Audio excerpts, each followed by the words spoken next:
So what's going on, guys? My name is Mr. Dalek JD, and in this video we're going to be discussing what Infinite Warfare Zombies did right. That's right, we're going to be talking about all the things that they've actually managed to do a very good job of in today's video. Now, this isn't going to be me praising it and saying that this is a fantastic mode and there isn't anything wrong with it, because there is definitely going to be an everything that Infinite Warfare Zombies did wrong video coming out very soon as well, and this is just going to be me critiquing the good things that they've done. So don't jump on me all at once thinking that I'm some big Activision shield talking good about the game, because these are just my honest opinions on what they've done right, and there'll be a separate video on what they've done wrong, and hopefully this can bring some constructive criticism over towards Infinity Ward so that they can improve Zombies for Zombies in Spaceland, as well as a future DLC to come, as I think they're going to do a really good job on community feedback. Now, the game's been out for nearly 2 weeks now, and that's a good amount of time to get out of what I'd call the honeymoon period. There's a period whenever you get a brand new Zombies experience,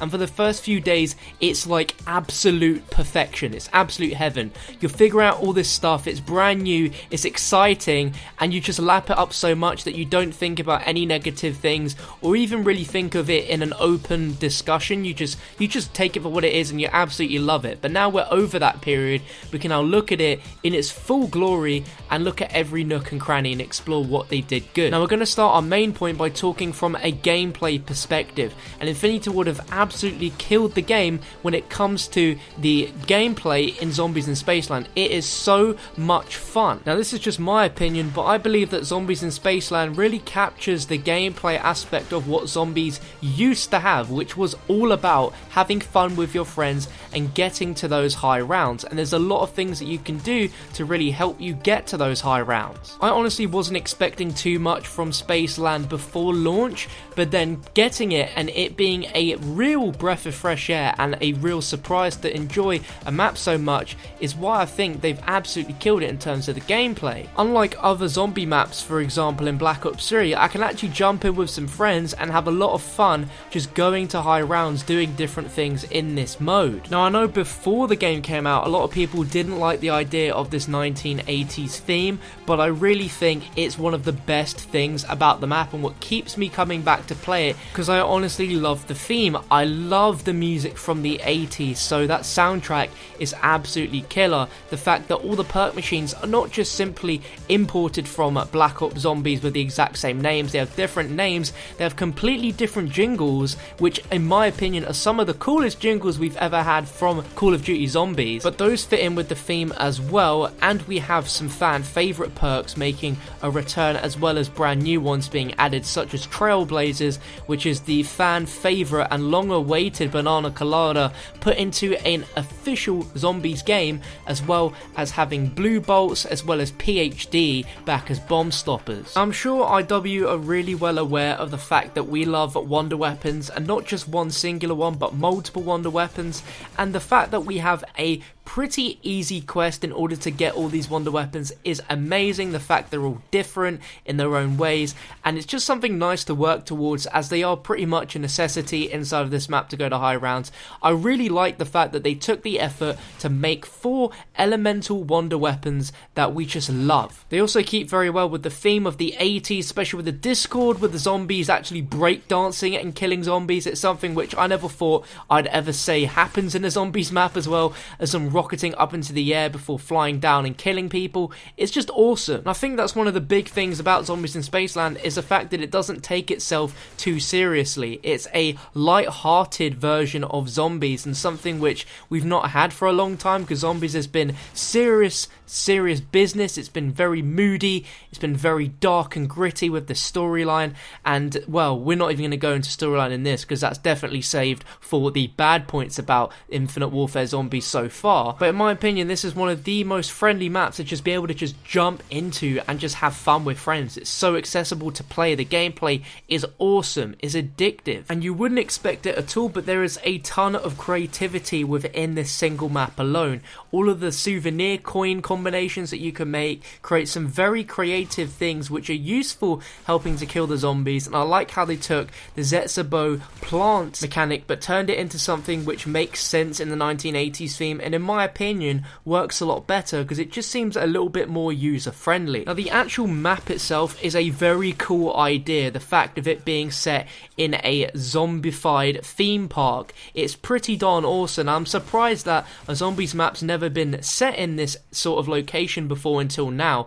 and it's a killer location for a zombies map. This wasn't just a last minute decision by Activision, go, hey, we need a zombies mode in our game in order to sell it, create something for us, and then it's just a rush job.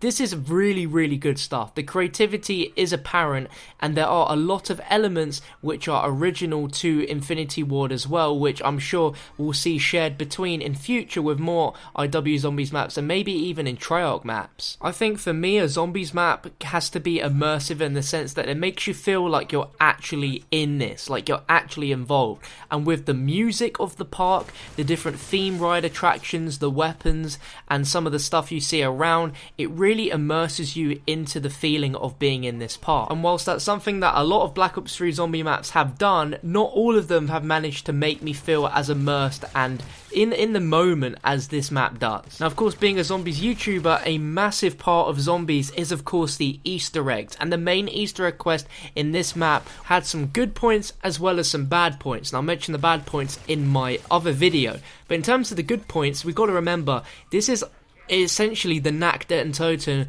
of Infinite Warfare Zombies, of Infinity Ward's version of zombies, and they've honestly just done such a great job for their first map that there really isn't that much that you can fault them on.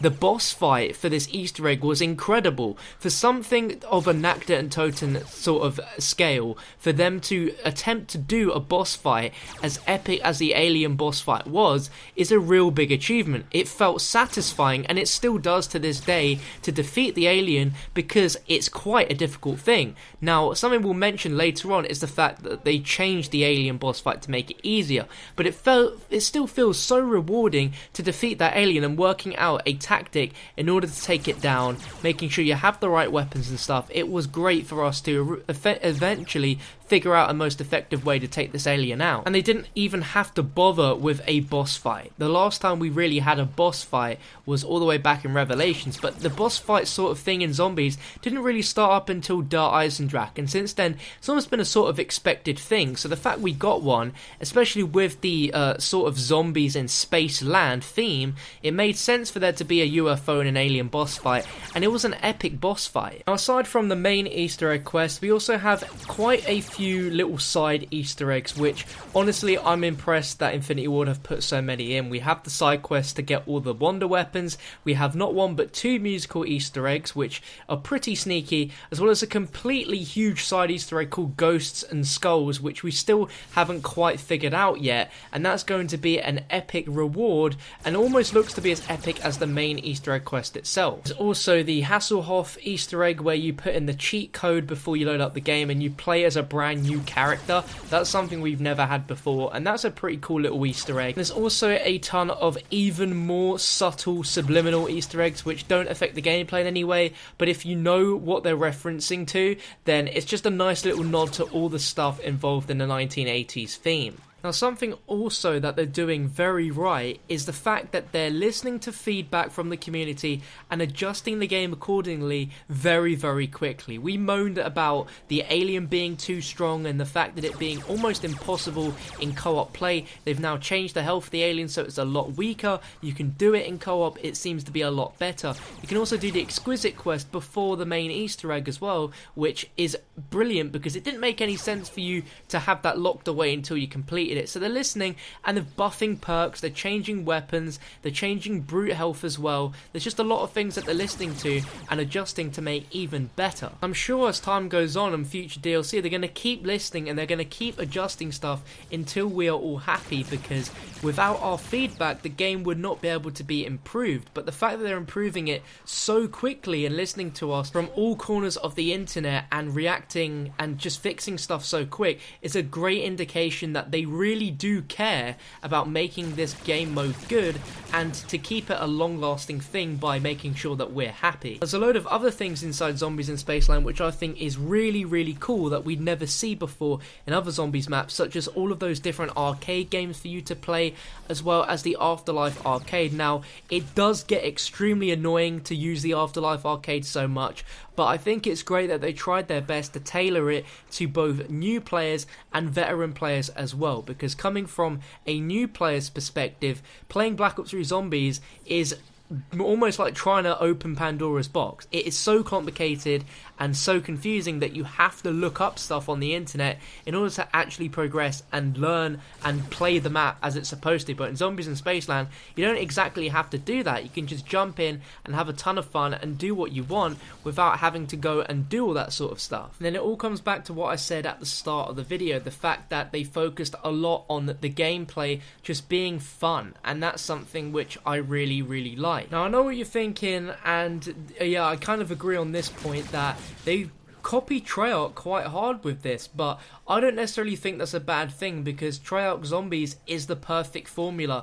and I'd rather it be something that's similar to Treyarch's than something completely different like Exo Zombies, which was trying to be like Treyarch, but it was just so off and just so weird that it just didn't have a lifespan. But this, I can honestly see myself still playing Zombies in Spaceland every now and then in a few months' time. Even in a year's time, I'd probably still be playing this every now and then because it's really fun. And in my humble opinion, Zombies in Spaceland doesn't need to be an Infinite Warfare. I feel like if Zombies in Spaceland wasn't part of Infinite Warfare, there would be absolutely no reason for me to buy the game, and I don't think a lot of people would buy Infinite Warfare. I feel like this is so good of Zombies that it doesn't belong to be part of something which is getting such backlash, because this is the best part of Infinite Warfare. Overall, I think Infinite Warfare Zombies has had a fantastic start, and I can't wait to see what we have in the future, because I just want more. I just want more at this point. I want more maps, I want more story, I want just more awesome zombies to play. But I'd love to get your feedback down below in the comment section. What do you think of Zombies in Spaceland? What do you think of Infinite Warfare Zombies? Because it's interesting, because I've met quite a few of you guys in person over the last few weeks, and a lot of you have been asking me, what do you think of Zombies in Spaceland? What are your actual opinions? So these are the good points, and I will be of course making a video soon on the bad points, but a lot of them seem very reluctant to trying Zombies in Spaceland. So hopefully with this video, you've watched it, you've learned a little bit, maybe your opinions changed a little bit. Either way, I'd be interested to know what you think. But if you enjoyed the video, smack that like button, I'd be really appreciative. Subscribe for more zombie videos. I'll catch you guys on another one very soon.